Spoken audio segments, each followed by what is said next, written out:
ಮೊದಲನೇದಾಗಿ ನನಗೆ ಜನ್ಮ ನೀಡಿದಂತ ತಂದೆ ತಾಯಿಗಳನ್ನು ಹಾಗೂ ಆಧ್ಯಾತ್ಮಿಕ ಧ್ಯಾನ ಗುರುಗಳಾಗಿರ್ತಕ್ಕಂಥ ಪತ್ರಿಜಿ ಗುರುಗಳನ್ನು ಸನ್ಮಾನಗಳಲ್ಲಿ ಸ್ಮರಿಸುತ್ತಾ, ಮಹಾವತಾರ್ ಫೌಂಡೇಶನ್ ಮುಖಾಂತರ ಇಡೀ ಪ್ರಪಂಚಕ್ಕೆ ಒಂದು ಅತ್ಯದ್ಭುತವಾಗಿರ್ತಕ್ಕಂಥ ಜ್ಞಾನವನ್ನು ಕೊಡ್ಲಿಕ್ಕೆ ಹೊಂಟಿರ್ತಕ್ಕಂಥ ಮಹಾವತಾರ್ ಫೌಂಡೇಶನ್ ನ ಫೌಂಡರ್ ಆಗಿರ್ತಕ್ಕಂಥ ರಂಗನಾಥ್ ಗುರುಗಳಿಗೂ ಹಾಗೂ ನಾಗರಾಜ್ ಗುರುಗಳಿಗೂ ವಂದಿಸುತ್ತಾ, ತಮ್ಮೆಲ್ಲರೂ ಕೂಡ ಈ ಒಂದು ಬೆಳಗಿನ ಸಮಯದಲ್ಲಿ ಭಾಗವಹಿಸಿ ಜ್ಞಾನಾರ್ಜನೆ ಮಾಡೋದ್ರ ಸಲುವಾಗಿ ಭಾಗವಹಿಸಿದ್ರ ತಮ್ಮೆಲ್ಲರೂ ಕೂಡ ವಂದಿಸುತ್ತಾ, ಇವತ್ತಿನ ವಿಷಯ ಸ್ನೇಹಿತರೆ, ಕೃಷಿಯಲ್ಲಿ ರೈತರು ಮಾಡ್ತಕ್ಕಂಥ ಕೃಷಿಯಲ್ಲಿ ದೇಸಿ ಉತ್ಪನ್ನಗಳು, ದೇಸಿ ಹಸುವಿನ ಉತ್ಪನ್ನಗಳ ಬಳಕೆ ಅಂತ ಹೇಳ್ಬಿಟ್ಟು ಈ ಹಿಂದಿನ ಸೆಷನ್ ನಲ್ಲಿ ತಾವು ಕೇಳಿದಿರ. ನಾಟಿ ಹಸು ಅಂತ ಹೇಳ್ಬೋದು, ದೇಸಿ ಹಸು ಅಂತ ಕೇಳ್ತೀವಿ, ಮತ್ತೆ ನಾಡ ಹಸುಗಳು ಅಂತ ಕೂಡ ಹೇಳ್ತೀವಿ.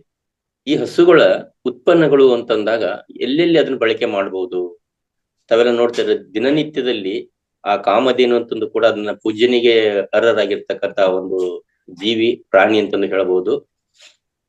ಹಾಗಾಗಿ ಬಿಟ್ಟು ಅದರ ಪ್ರತಿಯೊಂದು ಭಾಗದಲ್ಲೂ ಕೂಡ ಒಂದೊಂದು ದೇವತೆಗಳದು ಅಂತ ಹೇಳ್ಬಿಟ್ಟು ಅದನ್ನ ಪೂಜಿಸ್ತಾ ಮಾಡ್ತಾ ಇದ್ವಿ.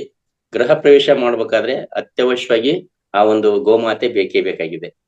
ಹೀಗಿದ್ದಾಗ ಅಷ್ಟು ಮಹತ್ವವಾಗಿರ್ತಕ್ಕಂಥ ಗೋಮಾತೆಯ ಉತ್ಪನ್ನಗಳು ಎಲ್ಲೆಲ್ಲಿ ಬಳಕೆ ಆಗ್ತಾ ಇದಾವೆ ನೋಡಿದಾಗ, ಒಂದು ಮಗು ಜನ್ಮ ತಾಳಿದಾಗ ಏನಾದ್ರೂ ಕಾರಣಾಂತರಗಳಿಂದ ಆ ಮಗುವಿನ ತಾಯಿ ತೀರ್ಕೊಂಡಾಗ, ಆ ಮಗುವಿಗೆ ಹಾಲು ಇಲ್ಲದೆ ಇದ್ದಾಗ ಆ ಮಗು ಸಂಪೂರ್ಣ ಬೆಳಿಬೇಕು ಅಂದ್ರ ಆ ಗೋಮಾತೆಯ ಹಾಲನ್ನೇ ಹಾಕಿ ಬೆಳೆಸ್ತದೆ ನೋಡಿ. ಅಲ್ಲಿಂದ ಆರಂಭ ಆಗಿರ್ತಕ್ಕಂಥ ಗೋಮಾತೆಯ ಉತ್ಪನ್ನ ಒಂದು ಮನೆ ಗೃಹ ಪ್ರವೇಶ ಮಾಡ್ಕೊಡೋದ್ರ ಜೊತೆಗೆ ಅದ್ರ ಉತ್ಪನ್ನಗಳು ಗಂಜಲ, ಸಗಣಿಯನ್ನು ನಾವು ಈಗ ಎಲ್ಲ RCC ಮನೆ ಬಂದವೆ. ಹಿಂದಿನ ಮನೆಗಳೆಲ್ಲವೂ ಕೂಡ ನೆಲದಿಂದ ಇದ್ವು. ಅದನ್ನ ಸಾರಿಸದೆ ಮನೆಯನ್ನ ಮಾಡ್ತಾ ಇರಲ್ಲ. ಪ್ರತಿ ವಾರಕ್ಕೊಮ್ಮೆ ಸಾರಿಸ್ತಿದ್ರು, ತಿಂಗಳಿಗೊಮ್ಮೆ ಸಾರಿಸ್ತಾ ಇದ್ರು. ಮನೆ ಅಂಗಳವನ್ನ ಸಾರಿಸಿ ಪ್ರತಿನಿತ್ಯ ಯಾವ ಮನೆಯ ಅಂಗಳವನ್ನು ಸಾರಿಸಿ ಸಗಣಿಯಿಂದ ಗೋಮೂತ್ರ ಆ ಹಸುವಿನ ಸಗಣಿಯಿಂದ ಸಾರಿಸಿ ಅಲ್ಲಿ ರಂಗೋಲಿಯನ್ನು ಹಾಕಿ, ಮಾತೆಯರು ಅಂತ ಹೇಳ್ತಾರೆ, ಹೆಣ್ಮಕ್ಳು ಅಂತ ಹೇಳ್ಬೋದು, ಆ ರಂಗೋಲಿಯನ್ನು ಬಿಡಿಸಿ, ಚಿತ್ತಾರ ಬಿಡಿಸಿ ಅದಕ್ಕೆ ಕಲರ್ ಕೊಟ್ಟು ಮಧ್ಯೆ ಒಂದು ಸಗಣಿಯ ಗುಜ್ಜಿಯನ್ನಿಟ್ಟು ಅದಕ್ಕೆ ಗರಿಕೆ ಪತ್ರೆ ಅಂತಂದು ಹೇಳ್ತಾರೆ, ಅದನ್ನ ಇಟ್ಟು ಅದಕ್ಕೊಂದು ಹೂವಿಟ್ಟು ಊದು ಬತ್ತಿ ಹಚ್ಚಿಬಿಟ್ರೆ ಆ ಮನೆಗೆ ಬರ್ತಕ್ಕಂಥ ಯಾರೇ ಬರ್ಲಿ, ಎಂತ ದುಷ್ಟನೇ ಬರ್ಲಿ, ಆ ಮನೆಗೆ ಬಂದಾಗ ಏನಪ್ಪಾ ಇದು, ಈ ಮನೆಯ ವಾತಾವರಣ ನೋಡಿದ ನಂತರ ದೈವ ಸ್ವರೂಪ ಕಾಣ್ತೈತಲ್ಲ, ಮನ ಪರಿವರ್ತನೆ ಆಗ್ತಕ್ಕಂಥ ಒಂದು ವ್ಯವಸ್ಥೆ ಕ್ರಿಯೇಟ್ ಆಗ್ತಕ್ಕಂಥದ್ದನ್ನ ನೋಡ್ತಾ ಇದೆ ಮೇಡಮ್. ಅಂದ್ರೆ ಅಲ್ಲಿ ಎಲ್ಲ ಬಳಸಿದ್ದು ಕೂಡ ಏನು, ಹಸುವಿನ ಸಗಣಿ. ಹೀಗಿದ್ದ ಹಸುವು ಎಲ್ಲ ಹಸು ಅದಾವಲ್ಲ. ಹಂಗಾರೆ ಇವತ್ತು ಏನಾಗಿದೆ, ದೇಸಿ ಹಸು ಅಂತಂದಾಗ ಮೊದ್ಲೆಲ್ಲ ನಾನಾ ತರದ ಹಸುಗಳಿದ್ವು. ಬಟ್ ಈಗ ಇದು ವಾಣಿಜ್ಯ ಒಂದು ಉತ್ಪನ್ನ ಆಗಿರೋದ್ರಿಂದ, ದೇಸಿಯ ಅಂದ್ರೆ ಹಸುವಿನ ಉತ್ಪನ್ನಗಳು ವಾಣಿಜ್ಯಕ್ಕಾಗಿ ಬಳಕೆ ಮಾಡುತ್ತಾ ಇರೋದ್ರಿಂದ ವಿದೇಶಿಯಿಂದ ತರಿಸಿರ್ತಕ್ಕಂಥ ಹಸುಗಳು ಹೆಚ್ಚು ಹಾಲನ್ನು ಉತ್ಪನ್ನ ಮಾಡ್ತಾವ ಅಂತ ಹೇಳ್ಬಿಟ್ಟು ಅದನ್ನ ಬಳಸ್ತಾ ಇದಾರೆ. ಬಟ್ ಹೀಗಿದ್ದಾಗ ಅದು ಹಾಲು ಉತ್ಪಾದನೆ ಮಾಡಕ್ ಮಾತ್ರ ಸೀಮಿತ ಆಗಿದೆ, ಆದರೆ ಅದರ ಉತ್ಪನ್ನಗಳ ಬಳಕೆ ಕಡಿಮೆ ಆಗಿದೆ. ಈ ನಿಟ್ಟಿನಲ್ಲಿ ನೋಡಿದಾಗ ಮನೆಯ ವಾತಾವರಣ ಎಲ್ಲ ಮಾಡಕ್ಕೆ, ಧೂಪ ಹಾಕ್ಲಿಕ್ಕೆ, ಹೋಮ ಹವನ ಮಾಡ್ಲಿಕ್ಕೆ ಪ್ರತಿಯೊಂದು ಹಂತದಲ್ಲೂ ಕೂಡ ಅದರ ಉತ್ಪನ್ನಗಳು ಬೇಕೇ ಬೇಕಿದೆ ನೋಡಿ. ಪಂಚಾಮೃತ ಅಂತ ಹೇಳ್ತೇವಿ, ಹಾಲು, ಮೊಸರು, ಮತ್ತದ್ರ ತುಪ್ಪ, ಈ ತರ ಆಕಳ ಹಸುವಿನ ಗಂಜಲ, ಇದಕ್ಕೊಂದು ಹೊರಗಡೆದ್ದು ಅಂದ್ರೆ ಜೇನುತುಪ್ಪ, ಇಷ್ಟು ಸೇರ್ಬಿಟ್ಟು ನಾವು ಬಳಕೆ ಮಾಡೋದನ್ನು ನೋಡ್ತಾ ಇದ್ವಿ. ಹೆಚ್ಚು ಅಲ್ಲಿ ಉತ್ಪನ್ನಗಳ ಹಸುವಿನವೇ ಇರ್ತವೆ. ಇದು ಇನ್ನು ಮನೆ ಕ್ಲೀನ್ ಮಾಡಕ್ ಬಳಸ್ಬೋದು. ಈ ತರ ಎಲ್ಲ ಹೇಳಿದ್ದೀನಿ ಹಿಂದಿನ ಸೆಷನ್. ಈ ಮುಂದುವರೆದು ಕೃಷಿಯಲ್ಲಿ ಅಂತ ಹೋದಾಗ ನಾವು ಈ ಹಿಂದೆ ತಾವೆಲ್ಲ ನೋಡಿರ್ಬೋದು, ಹಳ್ಳಿಗಳಲ್ಲಿ ಯಾರಾದ್ರೂ ವಯಸ್ಸಾದ್ರೆ ಇದ್ರೆ ಗೊತ್ತಾಗುತ್ತೆ. ನಮ್ಮನೆಯಲ್ಲಿ ಸ್ವತಃ ನಮ್ಮ ತಂದೆಯವ್ರು ಮಾಡಿಸಿದ್ರು, ಆಕಳು ಇಳಿದ ಮೇಲೆ ಅದ್ ನೆಕ್ಸ್ಟ್ ಒಂದ್ 3 ದಿವಸ ಮನೆಯಲ್ಲೇ ಇರ್ತಿತ್ತು. 3 ದಿವಸ ನಂತರ ಹೊರಗೆ ಹೊಣ್ತು ಅಂದ್ರೆ ಕೈಯಾಗ ಒಂದಿಷ್ಟು ಕಾಳು ಕೊಟ್ಟು ಕಳ್ಸಾರ ನಮಗೆ, ಹೋಗ ಅದ್ ಎಲ್ಲಿ ಹೊತ್ಲ ಹಾಕತ್ತ ಅದ್ರ ಮೇಲೆ ಕಾಳು ಹಾಕು ಅಂತೇಳಿ. ಅದ್ ಯಾಕೆ ಮಾಡಿಸ್ತಾರ ನಮ್ಗೆ ಗೊತ್ತಿರ್ಲಿಲ್ಲ. ಈಗ ಗೊತ್ತಾಯ್ತದು. ಕನ್ನೇರಿ ಮಠದ ಅದೃಶ್ಯ ಕಾಡ ಸಿದ್ದೇಶ್ವರ ಗುರುಜಿಯವರ ಒಂದು ಸಂದೇಶ ಕೇಳಿದಾಗ ಗೊತ್ತಾಯ್ತು. ಮತ್ ಮೊನ್ನೆ ಕೆಲವೊಂದಿಷ್ಟು ಸಂದೇಶಗಳಲ್ಲಿ ವಿಚಾರ ಮಾಡ್ತಾ ಇರ್ಬೇಕಾದ್ರೆ, ಕಾಳುಗಳನ್ನ ಆ ಸಗಣಿಯಲ್ಲಿ ಹಾಕಿ ಎರಚಿದ್ರೆ, ಅಂದ್ರೆ ಒಣಗಿಸಿ ಎರಚಿದ್ರೆ ಅವು ಮಳೆ ಬಂದಾಗ ತಮ್ಮಷ್ಟಕ್ಕೆ ತಾವು ಹುಟ್ಕೊಂತವು ಅನ್ನೋ ವಿಚಾರ ಗೊತ್ತಾಯ್ತು. ಹೀಗಿದ್ದಾಗ ಯಾಕೆ ಕಾಳು ಹಾಕಿಸ್ತಿದ್ರು ಅಂದ್ರೆ, ಹಸು ಕರು ಹಾಕಿ ಫಸ್ಟ್ ನೆಂತರ ದಿನಗಳಲ್ಲಿ ಫಸ್ಟ್ ಹೊತ್ಲ ಹಾಕ್ತದಲ್ಲ, ಆ ಹೊತ್ಲಲ್ಲಿ ವಿಶೇಷವಾದ ಗುಣಗಳಿದಾವಂತೆ, ಜೀವಾಣುಗಳಿದಾವಂತೆ. ಅವುಗಳನ್ನ ಬೇರೆ ಬೇರೆ ರೀತಿಯಲ್ಲಿ ಬಳಸಬಹುದು ಅನ್ನೋದಕ್ಕೆ ಆ ನಿಟ್ಟಿನಲ್ಲಿ ಅದನ್ನ ಉಪಯೋಗ ಮಾಡ್ತಿದ್ರು ಅಂತೇಳಿ. ಇನ್ನು ಕೃಷಿಗೆ ಹೋದಾಗ ನಾವು ಪ್ರತಿ ಹಂತದಲ್ಲಿ ಬೆಳೆಗಳನ್ನ ಮಣ್ಣಿನ ಫಲವತ್ತತೆಯನ್ನು ಹೆಚ್ಚಿಗೆ ಮಾಡೋದ್ರ ಸಲುವಾಗಿ, ಮಣ್ಣಿನಲ್ಲಿ ಇರ್ತಕ್ಕಂಥ ಸೂಕ್ಷ್ಮ ಜೀವಾಣುಗಳನ್ನ ಅಧಿಕಗೊಳಿಸೋದ್ರ ಸಲುವಾಗಿ, ಇಮ್ಮಡಿಗೊಳಿಸೋದ್ರ ಸಲುವಾಗಿ ಈ ಹಸುವಿನ ಉತ್ಪನ್ನಗಳನ್ನ ಬಳಕೆ ಮಾಡ್ತಾರೆ. ಹೀಗಿದ್ದಾಗ ಇನ್ನು ಬೀಜ ಹಾಕ್ರೆ ಬೀಜೋಪಚಾರವಾಗಿನೂ ಕೂಡ ನಾವು ಸಸ್ಯವಿನ ಉತ್ಪನ್ನಗಳನ್ನು ಬಳಕೆ ಮಾಡೋದು. ಅದರ ಗಂಜಲವನ್ನ ಅದು ಇದೆ ವ್ಯವಸ್ಥೆ ಹೆಂಗ ಅಂತೇಳಿ ಪ್ರಮಾಣ ಇದೆ, ಆ ಪ್ರಮಾಣವನ್ನು ಕೂಡ ನಾನು ಹೇಳಕ್ ಇಷ್ಟಪಡ್ತೀನಿ. ಇನ್ನು ಸೂಕ್ಷ್ಮ ಜೀವನಗಳನ್ನ ಅಲ್ಲಿ ಭೂಮಿ ಮೇಲೆ ಹೆಚ್ಚಿಗೆ ಮಾಡಿದಾಗ ಏನಾಗುತ್ತೆ, ನಾವು ಕೊಟ್ಟಿರ್ತಕ್ಕಂತ ಯಾವುದೇ ಗೊಬ್ಬರ ಇರ್ಬೋದು, ಇತರೆ ಪೋಷಕಾಂಶಗಳಾಗಿರ್ಬೋದು, ಅವನ್ನ ಕರಗಿಸಿ ಗಿಡದ ಬೇರಿಗೆ ಸಪ್ಲೈ ಮಾಡೋದು. ಹಂಗಾರೆ ಗಿಡಗಳ ಬಾಯಿ ಅದು ಬೇರು, ಬಾಯಿ ಕೊಡ್ತಕ್ಕಂಥದ್ದು ಯಾವುದು ಜೀವಾಣುಗಳು. ನೋಡಿ ಎಷ್ಟು ಸೂಕ್ಷ್ಮ ಇದಾವೆ ಜೀವಾಣುಗಳು ಸ್ನೇಹಿತರೆ. ಭೂಮಿಯಲ್ಲಿರ್ತಕ್ಕಂಥ ಕೆಲವು ಜೀವಾಣುಗಳು ನಾವು ಹಾಕಿದಂತ ಬೀಜ ನೀನು ಮಾಡಲ್ಲ, ಅದ್ರ ಕೊಳೆತಂತ ಕಳತಂತ ವೇಸ್ಟ್ ಆಗಿರ್ತಕ್ಕಂಥದ್ದನ್ನ ಎಲ್ಲವನ್ನೂ ತಿಂದು ಹಾಕ್ತವೆ, ತಿಂದು ಗೊಬ್ಬರವಾಗಿ ಪರಿವರ್ತನೆ ಮಾಡ್ತಾವೆ. ಆದ್ರೆ ನಾವು ಹಾಕಿರ್ತಕ್ಕಂಥ ಬೀಜವನ್ನ ಏನ್ ಮಾಡಲ್ಲ. ನೋಡಿ ಎಷ್ಟು ಪ್ರಕೃತಿ ಅವಕ್ಕೂ ಕೂಡ ಒಂದು ಎಚ್ಚರಿಕೆ ಕೊಟ್ಟಿದೆ. ಹೀಗಿದ್ದಾಗ ನಾವು ಅದನ್ನ ಬಳಕೆ ಮಾಡೋದ್ರಿಂದ ಎಷ್ಟೆಲ್ಲ ಉಪಯೋಗ ಆಗುತ್ತೆ. ಇನ್ನ ಕೆಲವು ಸಂದರ್ಭದಲ್ಲಿ ನಾವು ಮಣ್ಣಿನ ಫಲವತ್ತತೆ ಹೆಚ್ಚಿಗೆ ಮಾಡಕ್ಕಿರೋ ಸಲುವಾಗಿ ಅಥವಾ ಕೆಲವೊಂದು ಕೀಟನಾಶಕಗಳನ್ನಾಗಿ ಬಳಸ್ತಕ್ಕಂಥ ಸಂದರ್ಭದೊಳಗೆ ಹೆಂಗ್ ಬಳಸಬಹುದು ಇದನ್ನ ಅಂತ ನೋಡಿದಾಗ, ಇದನ್ನ ಬೀಜಕ್ಕ ಉಪಚಾರ ಮಾಡ್ಬೇಕಂತಂದ್ರೆ ಬೀಜಾಮೃತ ಅಂತ ಹೇಳ್ಬಿಟ್ಟು ನಾವು ಮಾಡ್ತೀವಿ. ಬೀಜಾಮೃತ ಅಂದ್ರೆ ಬೀಜಗಳನ್ನ ಅದನ್ನ ಕೆಲವೊಂದು ಗಟ್ಟಿ ಪದರ ಇರ್ತಕ್ಕಂಥ ಗಟ್ಟಿ ಕಾಳುಗಳನ್ನ ಇಡೀ ರಾತ್ರಿ ನೆನೆಯಿಟ್ಟು ಬೆಳಗ್ಗೆ ನಾವು ಬಿತ್ತಕ್ ಹೋಗ್ತೇವೆ ಅಂತಂದ್ರೆ ತೆಗೆದು ಗಾಳಿ ಒಂದಿಷ್ಟು ಹೊತ್ತು ನೆನೆಸ್ಬಿಟ್ಟು ಕಾಳು ಹಾಕೋದ್ರಿಂದ ಅಲ್ಲಿ ಚೆನ್ನಾಗಿ ಅಂದ್ರೆ 100ಕ್ಕೂ 100ರಷ್ಟು ಕೂಡ ಅವು ಮೊಳಕೆ ಪ್ರಮಾಣ ಜಾಸ್ತಿ ಆಗುತ್ತೆ ಅನ್ನೋದು ಒಂದು. ಮತ್ತೆ ಯಾವುದೇ ರೀತಿಯ ವೈರಸ್ ಅಟ್ಯಾಕ್ ಆಗಲ್ಲ ಅನ್ನೋದು ಒಂದು ನಾವು ಅಲ್ಲಿ ಗಮನಿಸಬಹುದು. ಏನಕ್ಕೆ, ಈ ಹಸುವಿನ ಉತ್ಪನ್ನಗಳಲ್ಲಿ ನಾವು ಬೀಜೋಪಚಾರ ಮಾಡಿದಾಗ. ಇನ್ನ ಬೀಜೋಪಚಾರ ಆಯ್ತು, ಇನ್ನು ಹಾಕ್ತೇವಿ, ಬೆಳೆ ಬರಿತೈತೆ, ಅದು ಚೆನ್ನಾಗಿ ಬೆಳಿಬೇಕು, ಉತ್ಕೃಷ್ಟವಾಗಿ ಬೆಳಿಬೇಕು, ಹೆಚ್ಚು ನಮ್ಗೆ ಇಳುವರಿ ಕೊಡ್ಬೇಕು ಅಂತಂದ್ರೆ ಅದಕ್ಕೆ ಕೆಲವೊಂದಿಷ್ಟು ನಾವು ಪೋಷಕಾಂಶಗಳನ್ನ ಕೊಡ್ಬೇಕಾಗತ್ತೆ. ಕೆಲವೊಂದು ಲಘು ಪೋಷಕಾಂಶಗಳು ಅಂತ ಹೇಳ್ತಾರೆ, ಅವುಗಳನ್ನು ಕೊಡ್ಬೇಕಾದ್ರೂ ಕೂಡ ನಾವು ಇಲ್ಲಿ ಉತ್ಪನ್ನಗಳನ್ನ ಬಳಕೆ ಮಾಡಿದಾಗ ಮಾತ್ರ ಅದನ್ನ ಕೊಡ್ಲಿಕ್ಕೆ ಸಾಧ್ಯ ಐತೆ. ಇನ್ ಹೆಂಗೆ, ಇದ್ರಲ್ಲಿ ಜೀವಾಮೃತ ಅಂತ ಒಂದ್ ಬರುತ್ತೆ. ಜೀವಾಮೃತ ತಯಾರು ಮಾಡ್ಬೇಕಾದ್ರೆ ಏನೇನ್ ಬೇಕು, ಮೂಲವಾಗಿ ದೇಸಿ ಹಸುವಿನ ತಾಜಾ ಸಗಣಿ ಬೇಕು, ದೇಸಿ ಹಸುವಿನ ಗೋಮೂತ್ರ ಬೇಕು, ಒಂದಿಷ್ಟು ಕಪ್ಪು ಬೆಲ್ಲ ಬೇಕು, ದ್ವಿದಳ ಧಾನ್ಯದ ಹಿಟ್ಟು ಅಂತ ಹೇಳಿ. ದ್ವಿದಳ ಅಂತಂದ್ರೆ ಯಾವ ಕಾಳನ್ನ ಒಡೆದಾಗ 2 ಬೇಳೆ ಆಗುತ್ತಲ್ಲ ಅದಕ್ಕೆ ದ್ವಿದಳ ಅಂತ ಹೇಳ್ತೀವಿ. ಯಾವುದೇ ಕಾಳು ಇರ್ಬೋದು, ಹುರುಳಿ, ಮತ್ತೆ ಈ ತರದ್ದು ಕಡಲೆ ಬರುತ್ತೆ, ಹೆಸರು ಬರುತ್ತೆ, ಉದ್ದು ಬರುತ್ತೆ, ಅಲಸಂದಿ ಬರುತ್ತೆ. ಈ ತರ ದ್ವಿದಳ ಆಗ್ತಕ್ಕಂಥ ಕಾಳು, ಯಾವುದೇ ಕಾಳಿನ ಹಿಟ್ಟು, ಆ ಹಿಟ್ಟನ್ನು ಬಳಕೆ ಮಾಡ್ಬೇಕಾಗುತ್ತೆ. ಇನ್ನು ಯಾವ ಹೊಲಕ್ಕೆ ನಾವು ಬಳಸ್ತೀವಿ ಅದೇ ಹೊಲದ ಒಂದಿಷ್ಟು ಬದುವಿನ ಮಣ್ಣು, ಇಷ್ಟನ್ನು ಮಣ್ಣಿನಿಗೆ ನೀರಿನಲ್ಲಿ ಸೇರಿಸಿ ಅದೊಂದು ಪ್ರಮಾಣ ಇದೆ, ಎಷ್ಟು ದಿವಸ ಏನ್ ಮಾಡ್ಬೇಕು ಅಂತ ಹೇಳಿ ಆ ರೀತಿಯ ತಯಾರಿಕೆ ಮಾಡ್ಕೊಂಡ್ಬಿಟ್ರೆ ಅದು ಒಂದು ಜೀವಾಮೃತ, ಜೀವಕ್ಕೇನೆ ಅಮೃತ ಅಂತ ಹೇಳ್ಬೋದು. ಯಾವುದೇ ಬೆಳೆ ಕೊಟ್ಟ ಕೂಡ ಅತ್ಯದ್ಭುತವಾಗಿ ಬೆಳೆಯನ್ನ ನಾವು ಪಡ್ಕೋಬಹುದು ಸ್ನೇಹಿತರೆ. ಇನ್ನ ಈ ಬೆಳೆ ಬೆಳೀತೆ, ಇದಕ್ಕೆ ಕೀಟಗಳ ಬಾಧೆ ಬರುತ್ತಲ್ಲ, ಹಂಗಾರ ಅವಾಗ ಏನ್ ಮಾಡ್ಬೇಕು, ಆನಂತರ ಏನಾದ್ರೂ ರೋಗ ಬರುತ್ತೆ ಅವಾಗ ಏನ್ ಮಾಡ್ಬೇಕು ಅನ್ನೋದಕ್ಕೆ ಅಲ್ಲೂ ಕೂಡ ಕೀಟನಾಶಕವಾಗಿ ಕೂಡ ಇದನ್ನ ನಾವು ದೇಸಿ ಉತ್ಪನ್ನಗಳನ್ನ ಬಳಕೆ ಮಾಡೋದು. ಅಂತ ಸಂದರ್ಭದಲ್ಲಿ ನಮ್ಗೆ ಹೆಚ್ಚು ಉಪಯೋಗ ಬರ್ತಕ್ಕಂಥದ್ದು ಹಸುವಿನ ಮಜ್ಜಿಗೆ. ಅದ್ರದ್ದೇನ್ ಹಾಲು ಐತಲ್ಲ, ನಾವು ಹಾಲನ್ನ ಕಾಯಿಸ್ಬಿಟ್ಟು ಕೆನೆ ತೆಗಿಬೇಕು. ಅದನ್ನ ಕೆನೆ ತೆಗೆದು ಮೊಸರು ಮಾಡ್ತಿರಲ್ಲ, ಮೊಸರನ್ನ ನೀವು ಕಳೆದು ಅದನ್ನ ಇಟ್ಕೊಂಡ್ಬಿಟ್ರೆ, ಸ್ಟೋರ್ ಮಾಡಿಟ್ಕೊಂಡ್ರೆ ಎಷ್ಟು ವರ್ಷನಾದ್ರೂ ಇಡ್ಬಹುದು. ಅದು ಮನೇಲಿ ಏನಾದ್ರು ಹೆಚ್ಚಂತ ದೇಸಿ ಹಸುವಿನ ಹಾಲು ಇದ್ದಂತ ಸಮಯದೊಳಗ ಅದನ್ನ ಹೆಪ್ಪಾಗಿ ಕಳೆದು ಇಟ್ಕೊಂಡ್ಬಿಟ್ರೆ ಮಜ್ಜಿಗೆನ ಎಷ್ಟು ಹಳೆ ತರಕ್ ಬೀಳುತ್ತೆ ಅಷ್ಟು ಉಪಯೋಗ ಜಾಸ್ತಿ ಇರ್ತದೆ. ಆತರ ಮಜ್ಜಿಗೆಯನ್ನ ಹಲವಾರು ರೀತಿಯಲ್ಲಿ ನಮ್ಗೆ ಬೆಳೆಗೆ ಬರ್ತಕ್ಕಂಥ ಯಾವುದೇ ಕೀಟ ಬಾಧೆಗಳನ್ನ ರಕ್ಷಣೆ ಮಾಡ್ಕೋಬೇಕು ಅಂತಂದ್ರೆ ಆ ಮಜ್ಜಿಗೆಯನ್ನ ನಾವು ಬಳಕೆ ಮಾಡ್ಬೋದು. ಈ ತರ ದೇಸಿ ಹಸುವಿನ ಉತ್ಪನ್ನಗಳು ಹಲವಾರು ರೀತಿಯಲ್ಲಿ ನಮ್ಗೆ ಉಪಯೋಗ ಬರ್ತಾ ಇವೆ ಸ್ನೇಹಿತರೆ. ಹೀಗಿದ್ದಾಗ ಹಂಗಾರೆ ದೇಸಿ ಹಸುಗಳು ಬೇರೆ ಬೇರೆ ಹಸುಗಳು ಅಂತ ಬರ್ತವೆ. ಹಂಗಾರೆ ಎಷ್ಟು ತರದ ಹಸುಗಳು ಅದಾವ ನೋಡಿದಾಗ ಕೆಲವೊಂದಿಷ್ಟನ್ನು ನಮ್ಮ ಗಮನಕ್ಕೆ ಬಂದಿರತಕ್ಕಂಥವನ್ನ ಬಗ್ಗೆ ಮಾಹಿತಿ ಕೊಡ್ಲಿಕ್ಕೆ ಇಷ್ಟಪಡ್ತಾನೆ ಸ್ನೇಹಿತರೆ. ವಿವಿಧ ಜಾನುವಾರುಗಳು ಅಂದ್ರೆ ಜಾನುವಾರು ಕೂಡ ಅಂತ ಹೇಳ್ತೇವೆ ಹಸುಗಳಿಗೆ, ವಿವಿಧ ಜಾನುವಾರುಗಳ ತಳಿಗಳದವ, ಅವುಗಳ ಮೂತ್ರದಲ್ಲಿ ಸೂಕ್ಷ್ಮ ಜೀವಿಗಳದವು. ಹಂಗಾರೆ ಯಾವ್ದಾದ್ರೆ ಎಷ್ಟೆಷ್ಟು ಅದಾವ ಅನ್ನೋದು ಬೇಕಲ್ಲ. ನಾವ್ ಹೇಳ್ತೇವಿ ಹಸು ಅಂದ್ರೆ ಎಲ್ಲದ ಒಂದೇ, ಹಾಲು ಅಂತ ಎಲ್ಲದ ಒಂದೇ ಅಂತೀವಿ. ಇಲ್ಲ, ಅಲ್ಲಿ ಹಸುಗಳಲ್ಲಿ ವಿಧಾನ ಇದೆ. ಇಲ್ಲಿ ನಾವಿಲ್ಲಿ ಕುಂತರೊಳಗನೆ ಎಷ್ಟು ಜನ ಇದೇವೆ ನಾವು, ಎಲ್ಲರ ಜ್ಞಾನನು ಒಂದೇ ತನ ಇದೆನಾ? ಇಲ್ಲ, ಒಬ್ಬೊಬ್ಬರ ಜ್ಞಾನ ಜಾಸ್ತಿ ಇದೆ, ಒಬ್ಬರು ಕಡಿಮೆ ಇದೆ. ಹಾಗೆ ಒಂದೊಂದು ಹಸುವಿನಲ್ಲಿ ಕೂಡ ವಿಭಿನ್ನವಾದ ಜೀವಾಣುಗಳಿದಾವೆ. ಸಂಕ್ಷಿಪ್ತ ಹೇಳಲಿಕ್ಕೆ ಇಷ್ಟಪಡ್ತೀನಿ ನಾನು. ಗಿರ್ ಆಕಳ ಇದೆ, ದೇವಣಿ ಆಕಳ ಇದೆ, ಕಿಲಾರಿ ಆಕಳ ಇದೆ. ಇನ್ನ ಈ ಕಡೆ ಹಾಲು ಹೆಚ್ಚಿಗೆ ಮಾಡಕ್ ಬಂದಿರ್ತಕ್ಕಂಥ ಎಚ್.ಎಫ್ ಮತ್ತು ಜರ್ಸಿ ಅಂತ ಬರ್ತವೆ. ಇನ್ನು ಎಮ್ಮಿಗಳಲ್ಲಿ ಕೂಡ ಸ್ಫೂರ್ತಿ ಎಮ್ಮೆ ಬರುತ್ತೆ, ಮುರ್ರಾ ಎಮ್ಮೆ ಬರುತ್ತೆ, ಕಿಲಾರಿ ಎತ್ತು ಬರುತ್ತೆ, ಹಳ್ಳಿಕಾರಿ ಎತ್ತು ಬರುತ್ತೆ, ಕ್ರಾಸ್ ಬೀಡ್ ಎತ್ತು ಬರುತ್ತೆ. ನೋಡಿ, ಆಕಳ ಇದಾವೆ, ಆಕಳನಲ್ಲಿ 2 ಇದಾವೆ, ಎಮ್ಮಿ ಇದಾವೆ, ಎತ್ತುಗಳಿದಾವೆ. ಇವೆಲ್ಲವುಗಳ ಮೂತ್ರದ ಬೇರೆ ಒಂದ್ರದ್ ಬಗ್ಗೆ ಹೇಳಕ್ ಇಷ್ಟಪಡ್ತಾನ. ಒಂದು ಆಕಳಿನ ಅದ್ರಲ್ಲಿ ಇರ್ತಕ್ಕಂಥ ಬ್ಯಾಕ್ಟೀರಿಯಾಗಳ ಪ್ರಮಾಣ ಎಷ್ಟಿರ್ತಾವ ಅಂತ ನೋಡಿದಾಗ ನಾವು ಅದನ್ನೊಂದು ಪ್ರಮಾಣ ಇರುತ್ತೆ. ಅಂದ್ರೆ CFU ಅಂತ ಹೇಳ್ತಾರ, ಅಂದ್ರೆ ಹಾಲನ್ನ ಅಳತೆ ಮಾಡ್ಬೇಕಾದ್ರೆ ನಾವು ಲೀಟರ್ನಾಗ ಅಳ್ತೇವಿ, ಗಟ್ಟಿ ಪದಾರ್ಥ ಕೆಜಿಗಳು ಹೇಳ್ತೇವೆ. ಹಂಗ ಈ ಸೂಕ್ಷ್ಮಾಣುಗಳನ್ನ ಅಳಿತಕ್ಕಂತ ಒಂದು ಮಾಪನ ಇದೆ, ಅದು CFU ಅಂತ ಹೇಳ್ತಾರ.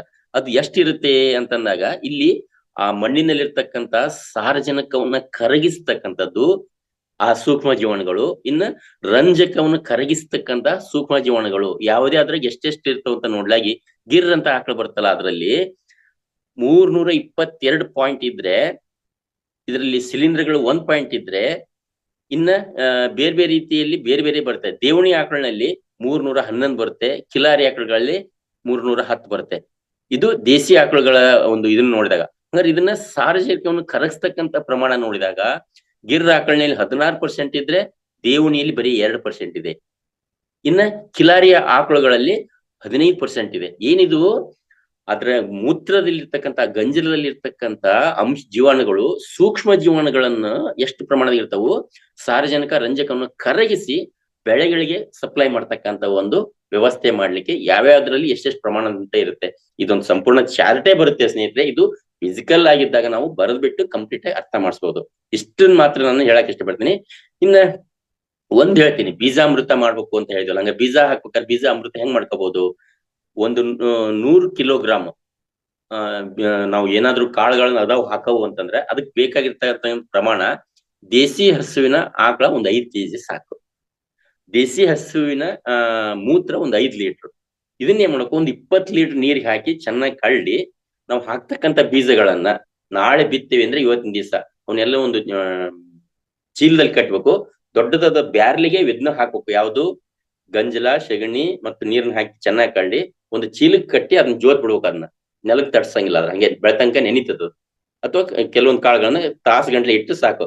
ಇಟ್ಟು ತೆಗೆದ್ಬಿಟ್ಟು ಒಂದು 2 ಲೀಟರ್ ನೀರಿಗೆ ಒಂದು 50 ಗ್ರಾಮ್ ಸುಣ್ಣ ಹಾಕೊಂಡು ಅದಕ್ಕೆ ಉಪಚಾರ ಮಾಡೋದಷ್ಟೇ. ಇಷ್ಟ ಮಾಡಿ ಹಾಕ್ಬಿಟ್ರೆ ಸಾಕು, ಅತ್ಯದ್ಭುತವಾಗಿ 100% ಮೊಳಕೆ ಪ್ರಮಾಣ ಜಾಸ್ತಿ ಆಗುತ್ತೆ. ಒಂದು ಕಾಳು ಹುಸಿ ಆಗದಂಗೆ ಹುಟ್ಟುತ್ತವೆ. ಹುಟ್ಟುತ್ತಂಗೆ ಚೆನ್ನಾಗಿ ಅಂದ್ರೆ ಬೆಳೆಯ ಸಿರಿ ಮೊಳಕೆಯಲ್ಲಿ ನೋಡಂತ ಹೇಳಿ ನೋಡ್ರಿ. ಸಸಿ ಎಷ್ಟು ಸದೃಢವಾಗಿ ದಷ್ಟಪುಷ್ಟವಾಗಿರುತ್ತೆ ಅಷ್ಟೇ ಚೆನ್ನಾಗಿ ಬೆಳೆ ಬರ್ಲಿಕ್ಕೆ ಅನುಕೂಲ ಆಗುತ್ತೆ. ಈ ತರ ಆ ದೇಸಿ ಹಸುವಿನ ಉತ್ಪನ್ನಗಳಲ್ಲಿ ಗಂಜಲವನ್ನು ನಾವು ಬೀಜೋಪಚಾರವಾಗಿ ಬಳಕೆ ಮಾಡ್ತಕ್ಕಂತ ರೀತಿ ಸ್ನೇಹಿತರೆ. ಇನ್ನ ಬೆಳೆಗಳಿಗೆ ಏನಾದ್ರೂ ರೋಗಗಳು ಬಂದಾಗ ಬಳಕೆ ಮಾಡ್ತಕ್ಕಂಥದ್ದು ಅದೇ ಹೇಳ್ತಾ ಇದ್ದೆ. ಮಜ್ಜಿಗೆ ಏನಿದಲ್ಲ, ಎಷ್ಟು ಹುಳಿ ಮಜ್ಜಿಗೆ ಎಷ್ಟು ಆಗುತ್ತೆ ಅದನ್ನ ನಾವು ಸ್ಪ್ರೇ ಮಾಡಿದಾಗ ಅದ್ರ ಜೊತೆ ಸ್ವಲ್ಪ ಗಂಜಲ ಅದ್ರದ್ದ ಮೂತ್ರವನ್ನು ಹಾಕೊಂಡು ಈ ತರ ಸ್ಪ್ರೇ ಮಾಡಿದಾಗ ಯಾವುದೇ ಹುಳುಗಳಲ್ಲಿ ಬರ್ತವೆ ಅದ್ ಬಟ್ ಜಸ್ಟ್ ನೆಕ್ಕಟ್ಟಿಗೆ ನಾವು ಕಹಿ ಅನ್ಸುತ್ತೆ ಬಿಟ್ಟು ಹೋಗ್ತವೆ, ತಿನ್ನಲ್ಲ. ನೋಡಿ ಇಲ್ಲಿ ಬೇರೆ ಅಂಗಡಿಯಿಂದ ಕೀಟನಾಶಕ ತಂದು ನಾವು ಸ್ಪ್ರೇ ಮಾಡಿದ್ರೆ ಹುಳುಗಳು ಸತ್ತೇ ಹೋಗ್ತವೆ ಎಲ್ಲವೂ. ನೋಡಿ ಆ ಹುಳುಗಳನ್ನು ತಿಂದು ಬದುಕಂತ ಬೇರೆ ಜೀವ ಸಂಕುಲ ಇದೆ. ಆ ಜೀವ ಸಂಕುಲಕ್ಕೆ ಆಹಾರ ತಪ್ಪಿಸ್ಬಿಟ್ಟಿ ನಾವು ಅಷ್ಟು ಸಾಯಿಸ್ಬಿಟ್ಟಿವಿ. ಆದ್ರೆ ಈ ತರದ ನಾವು ದೇಸಿ ಉತ್ಪನ್ನಗಳನ್ನ ಬಳಕೆ ಮಾಡಿದಾಗ ಯಾವುದೇ ಹುಳ ಸಾಯಲ್ಲ, ಅದನ್ನ ತಿನ್ನಕ್ ಬರುತ್ತೆ, ಅದ್ ಕಹಿ ಅದ ಬಿಟ್ಟು ಹೋಗುತ್ತೆ, ತನಿ ಬೇಕಾಗಿದ್ದು ಹೊರಗಡೆ ಏನೋ ತಿಂದು ಬಟ್ ಬದುಕುತ್ತೆ. ಇದು ಪ್ರಕೃತಿ ಸಂಕುಲನೂ ಉಳಿಸಿದಂಗ ಆಗುತ್ತೆ, ನಮ್ಮ ಬೆಳೆನೂ ನಾವು ರಕ್ಷಣೆ ಮಾಡ್ಕೊಂಡಾಗತ್ತೆ. ಈ ರೀತಿ ನಾವು ಬೆಳೆ ರಕ್ಷಕವಾಗಿ ನಾವು ಕೂಡ ನಾವು ಬಳಕೆ ಮಾಡ್ಕೋಬಹುದು ಸ್ನೇಹಿತರೆ. ಇನ್ನ ಮತ್ತೊಂದು ಹೇಳ್ಬೇಕು ಅಂತಂದ್ರೆ ಇದನ್ನ ಕೆಲವೊಂದು ಬಾರಿ ನಾವು ಈ ಪೇಸ್ಟ್ ರೀತಿ ತಯಾರಿ ಮಾಡ್ಕೊಂಡು ನೆಲ ವರ್ಷಕ್ಕೂ ಬಳಕೆ ಮಾಡ್ಬೋದು. ಇನ್ನು ಬೇರೆ ಬೇರೆ ಇನ್ನೊಂದು ಹೇಳ್ಬೋದು ಅಂತಂದ್ರೆ ದೇಸಿ ಹಸುವಿನ ಅಂತಂದಾಗ ಇದ್ರದ್ದು ಎಲ್ಲ ಉಪಯೋಗವನ್ನು ಹೆಂಗ್ ತಗೋಬಹುದು ಅಂತಂದ್ರ, ಒಂದು ಸತ್ತಾಗ್ಲೂ ಕೂಡ ಅದ್ರ ಉಪಯೋಗ ಎದಕ್ ಬರುತ್ತೆ ಅಂತಂದ್ರೆ ಸ್ನೇಹಿತರೆ, ಒಂದು ಉದಾಹರಣೆ ಹೇಳ್ತೀನಿ. ನಿಮ್ಮ ಮನೆಯಲ್ಲಿ ದೇಸಿ ಹಸುವಿನ ಕರು ಏನಾದ್ರೂ ಸತ್ರೆ, ಕರು ಅಂತಂದ್ರೆ ಅಂದಾಜು ಒಂದು 20 ರಿಂದ 30 kg ಇರುತ್ತೆ ಅಷ್ಟೇ. ಅವಾಗ ಏನ್ ಮಾಡ್ಬೋದು, ಒಂದು ದೊಡ್ಡ ಬ್ಯಾರ್ಲ್, ಆ ಬ್ಯಾರ್ಲಲ್ಲಿ ಸತ್ತ ಕರುವನ್ನು ಹಾಕಿ ಅಷ್ಟೇ ತೂಕದ ದೇಸಿ ಹಸುವಿನ ಸಗಣಿ ಹಾಕಿ ಅಷ್ಟೇ ಪ್ರಮಾಣದ ದೇಸಿ ಹಸುವಿನ ಅದ್ರ ಗಂಜಲ ಅಂತ ಹೇಳಿ ಉಚ್ಚಿ ಹಾಕಿಬಿಟ್ಟು ಅದಕ್ಕೆ 1-2 kg ಬೆಲ್ಲ ಹಾಕಿ 1-2 ಲೀಟರ್ ಮಜ್ಜಿಗೆ ಹಾಕಿ ಮ್ಯಾಗ ಅದನ್ನ ಕ್ಯಾಪ್ ಹಾಕಿ, ಅಂದ್ರೆ ಗೋಣಿ ಚೀಲ ಅಂತ ಹೇಳ್ತಾರೆ, ಆ ಗೋಣಿ ಚೀಲ ಹಾಕಿ ಟೈಟ್ ಕಟ್ಬಿಟ್ರೆ 3 ತಿಂಗಳಲ್ಲಿ ಆ ಕರುವಿನ ಸಂಪೂರ್ಣ ಅಂಶ ಕರಿ ಹೋಗಿರುತ್ತೆ, ಪೂರ ಹಿಟ್ಟಾಗಿರುತ್ತೆ. ಕೂದ್ಲ, ಚರ್ಮ, ಅದ್ರ ಎಲುಬು ಎಲ್ಲವೂ ಕರಿ ಹೋಗಿರುತ್ತೆ. ಈ ತರ ಮಾಡ್ಕೊಂಡಾಗ ಇದನ್ನ ಒಂದು 20 ಎಕರೆಗೆ ಬೇಕಾಗಿರ್ತಕ್ಕಂತ ಸೂಕ್ಷ್ಮ ಜೀವಾಣುಗಳು ಅದೃಷ್ಟಿಂದ ಸಿಗ್ತವೆ ನಮಗೆ. ಇವಕ್ಕೇನ್ ಹೇಳ್ತಾರಂತಾರ, ಗೋ ಕೃಪಾಮೃತ ಅಂತ ಹೇಳ್ತಾರೆ. ಬರೀ ಗೋ ಅಮೃತ ಅಲ್ಲ, ಗೋ ಕೃಪಾಮೃತ, ಗೋವಿನ ಕೃಪೆಯಿಂದ ಆಗಿರ್ತಕ್ಕಂತ ಉತ್ಪನ್ನಗಳು ಅಂತೇಳಿ. ಇದೇ ರೀತಿ ದೊಡ್ಡದೇನಾದ್ರೂ ಆಕಳ ಅಥವಾ ಎತ್ತು ಸತ್ರೆ ಅದನ್ನ ದೊಡ್ಡ ಹೌಸ್ನ್ಯಾಗ ಮಾಡಿದ್ರೆ 100 ಎಕರೆಗೆ ಬಳಕೆ ಮಾಡ್ತಕ್ಕಂಥ ಉತ್ಪನ್ನಗಳು ನಮ್ಗೆ ಸಿಗ್ತವೆ. ಈ ತರನು ಕೂಡ ಬಳಕೆ ಮಾಡ್ಕೋಬಹುದು ಸ್ನೇಹಿತರೆ. ದೊಡ್ಡ ಎತ್ತು ಅಥವಾ ಹಸು ಆಗಿದ್ರೆ ಅದ್ರ ಕಂಬು ಮತ್ತೆ ಕಾಲಿನ ಕೊಳಗ ಉಗುರು ಅಂತ ಹೇಳ್ತಲ್ಲ, ಇವೆರಡನ್ನ ಬಿಟ್ರ ಇಡೀ ದೇಹ ಸಂಪೂರ್ಣ ಕರಿಗೆ ಹೋಗಿರುತ್ತೆ ಅಂತ ಹೇಳ್ಬಿಟ್ಟು ನಾವು ಅಲ್ಲಿ ತಿಳ್ಕೊಂಡು ಅದನ್ನ ಬಳಕೆ ಮಾಡ್ಬೋದು. ಒಂದು ಇನ್ನು ಕರು ಹಾಕ್ಬೇಕಾದ್ರೆ ಇದನ್ನ ಮೊನ್ನೆ ಸ್ಟೋರ್ ಮಾಡಿದೀನಿ. ಕರು ಹಾಕ್ಬೇಕಾದ್ರೆ ಫಸ್ಟ್ ಕರು ಬರೋದಕ್ಕಂತ ಪೂರ್ವದಲ್ಲಿ ಒಂದು ನಮ್ಮ ಹಳ್ಳಿ ಭಾಷೆಯಲ್ಲಿ ಹೇಳ್ಬೇಕು ಅಂದ್ರೆ ಉಚ್ಚಿ ಬುರುಡಿ ಅಂತ ಹೇಳ್ತೇವೆ ನಾವು. ಅದೇನ್ ಯಾರ್ಯಾರು ಹಿಂಗೆ ಹೇಳ್ತಾರೆ ಗೊತ್ತಿಲ್ಲ. ಕರು ಬರೋದಕ್ಕಂತ ಪೂರ್ವದಲ್ಲಿ ಬರುತ್ತೆ. ಅದನ್ನೇನಾದ್ರು ಸ್ವಲ್ಪ ಚುಂಚಿ ಬಿಟ್ರೆ ಸಾಕು, ಒಂದ್ 2-3 ಲೀಟರ್ ನಮಗೆ ಆ ರಸ ಸಿಗುತ್ತೆ. ಆ ರಸವನ್ನ ಎತ್ತಿಡ್ಬೇಕು. ಅದಕ್ಕೊಂಚೂರು ಬೆಲ್ಲ ಹಾಕಿ ತೆಗೆದಿಟ್ಬಿಟ್ರೆ ಎಷ್ಟು ಒಂದು 15 ದಿವಸ ಇಟ್ಟರೆ ಸಾಕು, ಅದು ಹೊಲಕ್ ಬಳಕೆ ಮಾಡಕ್ ಬರುತ್ತೆ. ಅದ್ಭುತವಾಗಿರ್ತಕ್ಕಂಥ ಯೂರಿಯಾ ಅಂಶ ಅದ್ರೊಳಗಿರುತ್ತೆ. ಯಾವುದು ಕರು ಬರೋದಕ್ಕಿಂತ ಮೊದ್ಲು ಬರ್ತಕ್ಕಂಥ ಆ ರಸದಲ್ಲಿ. ಇನ್ ಕರು ಹಾಕಿದ ಮೇಲೆ ಒಂದು ಬರುತ್ತೆ, ಆ ಕರುವಿನ ರಕ್ಷಣೆ ಇರುತ್ತಲ್ಲ, ಅದ ಮಾಸ ಅಂತ ಹೇಳ್ತೀವಿ ನಾವು. ಗರ್ಭಕೋಶ ಅದ್ರ ಏನ್ ಹೇಳ್ತಾರೆ ನಮ್ಗೆ ಭಾಷೆ. ಆ ಮಾಸ ಬರುತ್ತೆ ಕರು ಬಂದ ನಂತರ 1-2 ತಾಸು ನಂತರ. ಅದನ್ನ ಬೇರೆ ಎತ್ತಿಟ್ಟು ಅದಕ್ಕಷ್ಟೇ ಅದು 1-2 kg ವರೆಗೂ ಇರುತ್ತೆ. ಅದು ಅಷ್ಟೇ ಪ್ರಮಾಣದ ಗಂಜಲ, ಅಷ್ಟೇ ಪ್ರಮಾಣದ ಸಗಣಿ, ಒಂದಿಷ್ಟು ಬೆಲ್ಲ, ಒಂದಿಷ್ಟು ಹುಳಿ ಮಜ್ಜಿಗೆ ಹಾಕಿ ಅದನ್ನ ಮುಚ್ಚಿಟ್ರೆ 15 ದಿವಸ ನಂತರ ಅದು ಅದ್ಭುತವಾಗಿರ್ತಕ್ಕಂಥ DAP ಗೊಬ್ಬರ ಆಗಿರುತ್ತೆ. ಕನಿಷ್ಠ ಒಂದು 8-10 ಎಕರೆ ಬಳಸ್ಬೋದು ಅದನ್ನ. ಒಂದು ಟ್ರ್ಯಾಕ್ಟರ್ ಇದರಲ್ಲಿ ಇರ್ತಕ್ಕಂಥ DAP ಗೊಬ್ಬರಗಳು ಎಷ್ಟು ಚೀಲ ಇರ್ತಾವಲ್ಲ, ಅಷ್ಟು ಚೀಲದಲ್ಲಿ ಇರ್ತಕ್ಕಂಥ ಪೋಷಕಾಂಶ ಬರೀ ಅದೊಂದು 2 ಲೀಟರ್ ನಮ್ಗೆ ಆ ಮಾಸದಿಂದ ತಯಾರು ಮಾಡಿರ್ತಕ್ಕಂಥದ್ರಲ್ಲಿ ಇರುತ್ತೆ ಅಂತಂದು ನಾವು ಗಮನಿಸ್ಬೋದು. ಈ ತರ ದೇಸಿ ಹಸುವಿನ ಉತ್ಪನ್ನಗಳನ್ನು ವಿಭಿನ್ನವಾಗಿ ನಾವು ಬಳಕೆ ಮಾಡ್ಬೋದು ಸ್ನೇಹಿತರೆ.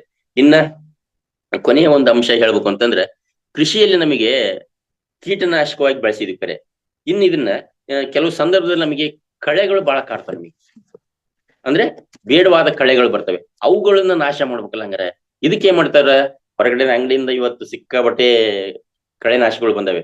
ಒಂದೊಂದು ಬೆಳೆಯಲ್ಲಿ ಕೂಡ ಹೊಡಿತಕ್ಕಂಥ ಬಂದವು. ಹಲಸಂದಿ ಬೆಳೆಗೆ ನಾವು ಅದು ಕಳೆನಾಶಕ ಹೊಡೆದ್ರೆ ಹಲಸಂದಿಗೆ ಏನೂ ಆಗಲ್ಲ, ಅಂದ್ರೆ ಅಗಲ ಎಲೆ ಇರ್ತಕ್ಕಂಥದ್ದು. ಇತರೆ ಎಲ್ಲ ಕಳೆಗಳು ಸತ್ತವು, ಒಣಗಿ ಹೋಗ್ತವೆ. ಬಟ್ ಆ ಒಣಗಿದಂತ ಕೊಳತಂತ ಬೆಳೆಯನ್ನ, ಅಂದ್ರೆ ಆ ವೇಸ್ಟ್ ಅನ್ನ ಭೂಮಿಯಲ್ಲಿ ಇರ್ತಕ್ಕಂಥ ನಮ್ಮ ಸೂಕ್ಷ್ಮ ಜೀವಾಣುಗಳು ತಿನ್ನಲ್ಲ. ಯಾಕೆ ತಿಂದ್ರೆ ಸತ್ತು ಹೋಗ್ತಾವ ನೋಡಿ. ಅಲ್ಲಿ ಹಾಗಿದ್ದಾಗ ಆ ಸೂಕ್ಷ್ಮ ಜೀವಾಣುಗಳು ಸಾಯ್ತವು, ಅವಕ್ಕೆ ಆಹಾರ ಇಲ್ಲ ಅಂದ್ರೆ ಏನ್ ಮಾಡ್ಬೇಕು, ಸತ್ತು ಹೋಗ್ತಾವ. ಯಾವತ್ತು ಭೂಮಿಯಲ್ಲಿ ಸೂಕ್ಷ್ಮ ಜೀವಾಣುಗಳ ಸಂಖ್ಯೆ ಕಡಿಮೆ ಆಗುತ್ತೆ, ಅವಾಗ ನಾವು ನಿರೀಕ್ಷೆ ಮಾಡಿದಂತ ರೀತಿಯಲ್ಲಿ ಬೆಳೆ ತೆಗಿಯಕ್ ಆಗಲ್ಲ. ಹಂಗಾರೆ ರೈತರು ಏನ್ ಮಾಡ್ಬೇಕು, ಮುಖ್ಯವಾಗಿ ಮಣ್ಣಿನಲ್ಲಿ ಸೂಕ್ಷ್ಮ ಜೀವಾಣುಗಳ ಸಂಖ್ಯೆ ಜಾಸ್ತಿ ಮಾಡ್ಲಿಕ್ಕೆ ಏನ್ ಬೇಕು ಅದನ್ನ ಮಾತ್ರ ಮಾಡ್ಬೇಕಾಗುತ್ತೆ.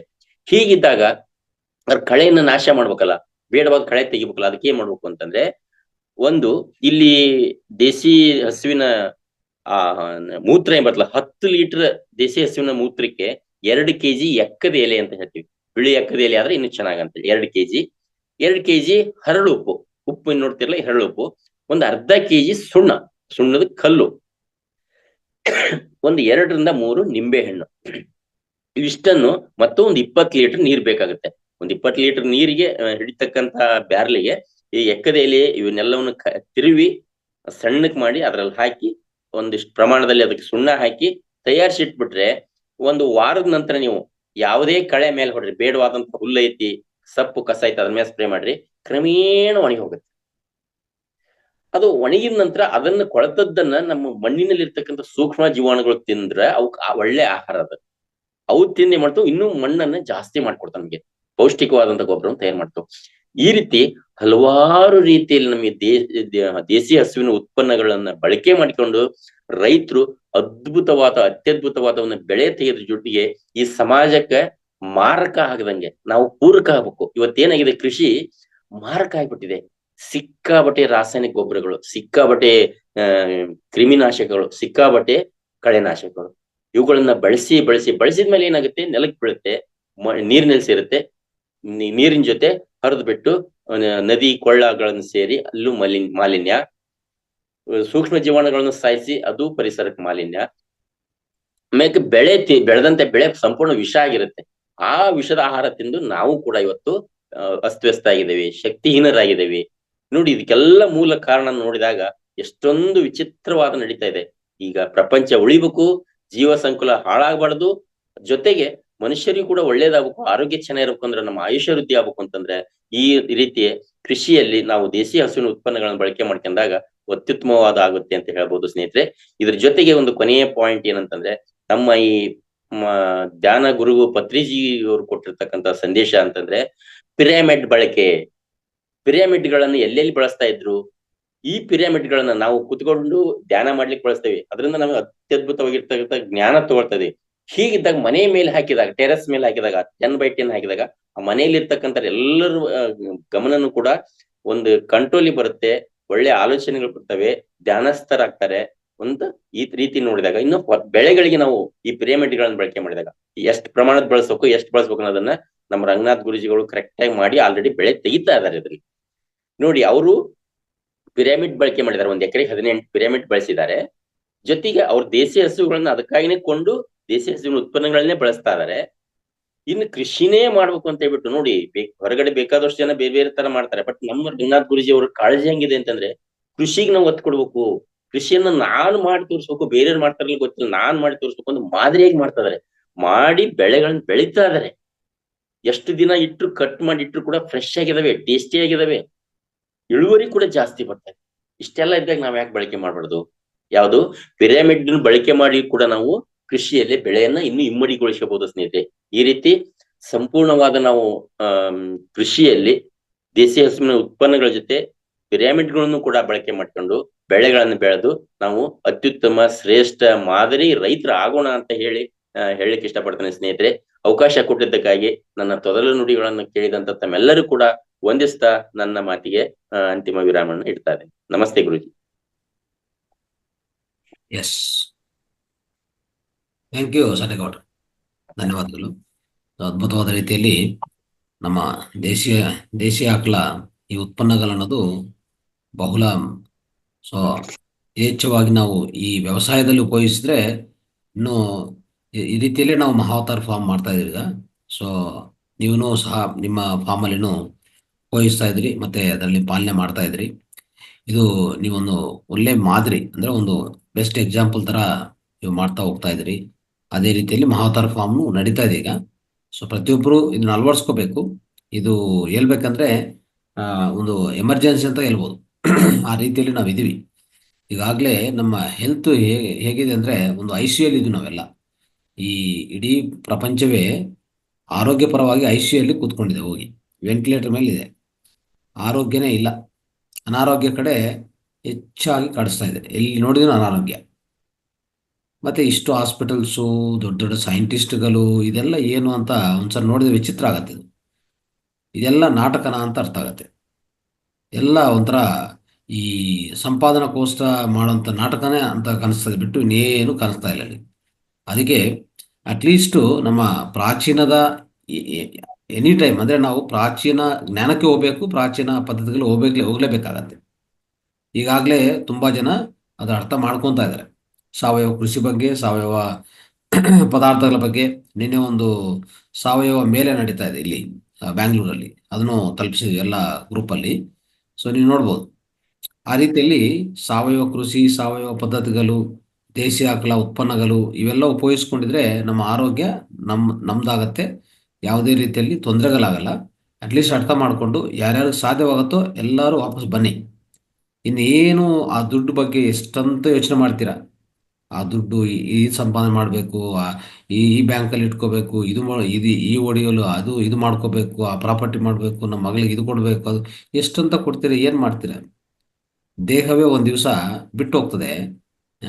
ದೇಹವೇ ಬಿಟ್ಟು ಹೋಗ್ತದೆ. ನೀವು ಮಾಡಿರೋದಂತ ಎಲ್ಲಾದ್ರೂ ನಾಶನ ಮಾಡತ್ತೆ ಮೃತ್ಯು. ಇನ್ನೇನು ಮಾಡತ್ತೆ? ಇನ್ನೇನು ಮಿಕ್ಕತ್ತೆ ನಿಮ್ದಂತ? ಇಲ್ಲಿ ಇರೋವರೆಗೂ ಆರೋಗ್ಯವಾಗಿರ್ಬೇಕಲ್ಲ, ಆನಂದವಾಗಿರ್ಬೇಕಲ್ಲ.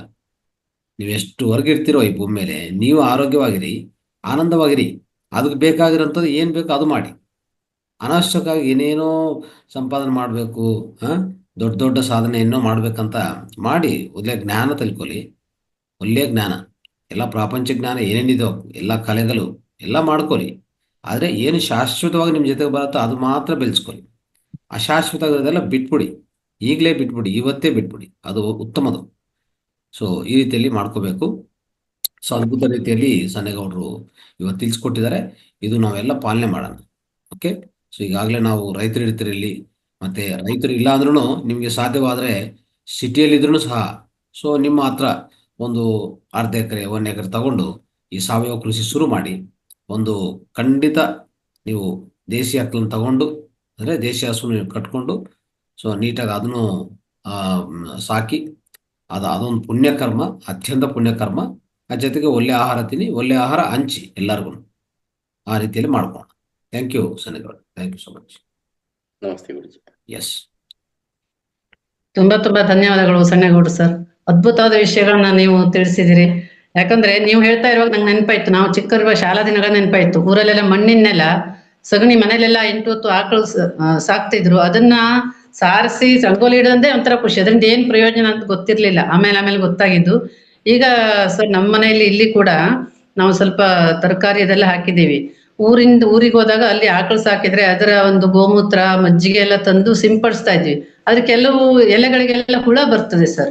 ಅದಕ್ಕೆ ಈ ಮಜ್ಜಿಗೆ ಮತ್ತೆ ಗೋಮೂತ್ರ ಎರಡು ಮಿಕ್ಸ್ ಮಾಡಿ ಹಾಕ್ತಾ ಇದ್ವಿ. ಕೆಲವು ಸರ್ತಿ ಅದು ಎಲೆಗಳು ಇನ್ನು ಹುಳ ತಿಂತಾನೆ ಇರ್ತದೆ, ಆದ್ರೆ ಕಾಯಿ ಬಿಡ್ತದೆ. ಬೆಂಡೆಕಾಯಿ ಎಲ್ಲ ತರಕಾರಿ ಹಾಕಿದ್ದೀವಿ. ಅದಕ್ಕೆ ಯಾವ ತರ ನಾವು ಗಂಜಲು, ಮತ್ತೆ ನಮ್ಮ ಮನೆಯವರು ಎಲ್ಲ ಗಂಜಲು ಸಗಣಿದೆ ಹಾಕ್ತಾ ಇರ್ತಾರೆ.